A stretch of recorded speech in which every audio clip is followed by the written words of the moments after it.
Hello everyone, আসসালামু আলাইকুম। আপনারা বেগুন কিচ্ছা আছেন, ভালো আছেন নি? আর মনে রাখছেন নি? আর কিন্তু মনে রাখতে হবো, তাইলে রান্না করে সুন্দর সুন্দর ভিডিও উপহার দিতে পারবো। তো আজ রান্না করে জান আর একটা ছোট্ট ব্লগে স্বাগতম। হাই তাসি ভাইও, হাইও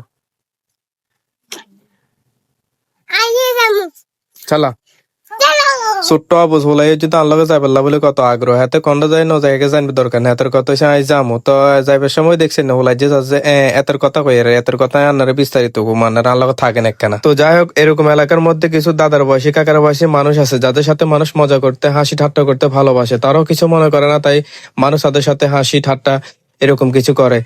তো যাই হোক, অবশেষে আমি মারো চলে এসেছি। মারো চলে এবার শিবের কাছে শিয়াব তুই আর একটা স্লো মোশন ভিডিও বানাই দাও। হাতে এবার স্লো মোশন একটা ভিডিও বানাই দিয়েছি টিকটকের সার মু আনারা বিজ্ঞান টিকটকের এনে থাকেন আর যদি টিকটক আইডি না থাকে আরে কই আনার করে টিকটক আইডি দিয়ে দিমু।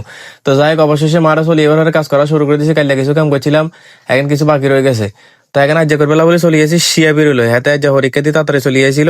তো হাতে হলে এবার চলে গেছি আনার বেগুন হাতে দোয়া করে হাতে হরিকা যাতে ভালো করে দিতে পারে।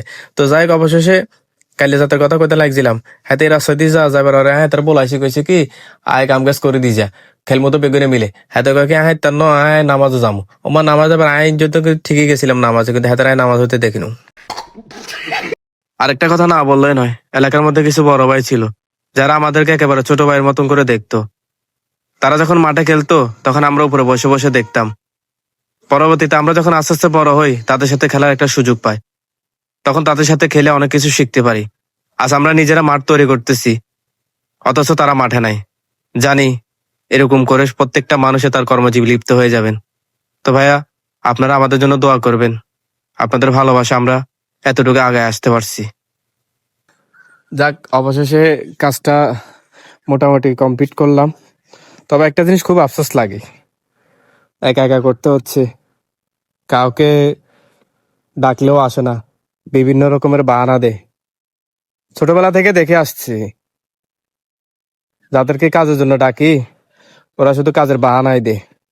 নামাজ পড়বে, তারপরে হচ্ছে গোসল করা নাই, আবার কেউ বলে গোসল করে ফেলছি, এরকম বিভিন্ন রকমের বাহানা দেয়। খেলার সময় এরকম তাদের কাছ থেকে যদি বল টেপের জন্য টাকা নেওয়া হয়, যদি টাকা চাই ওইটা পর্যন্ত ওরা দিতে রাজি হয় না। এ আর কি অবস্থা। প্রত্যেকটা এলাকারই এরকম কিছু লোক থাকে যে তাদের কাছ থেকে কখনো কিছুই আশা করা যায় না।